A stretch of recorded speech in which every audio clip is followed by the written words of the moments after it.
Often when we look at our individual struggles, we talk about them as though they are completely separate beasts.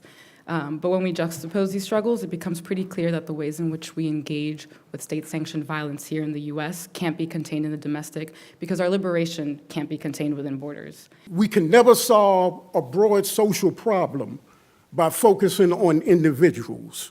That the only way to get at the root of what's going on here is to recognize the systemic problems going on, and these systemic problems we have identified as being applied to other struggles throughout the world. It's not just something going on here in the United States.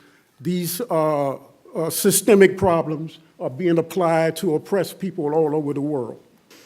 In Palestine, colonization and all the associated policies of the control and using the laws in order to justify these policies is very visible.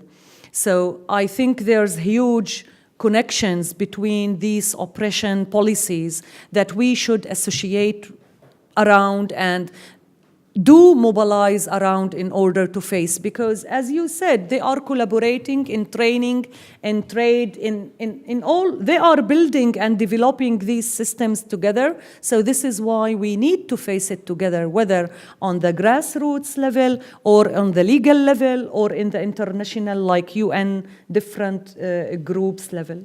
These state apparatuses are very much in cahoots, and that's why it's so important for us as the most affected by most impacted by this form of state violence to also be in cahoots.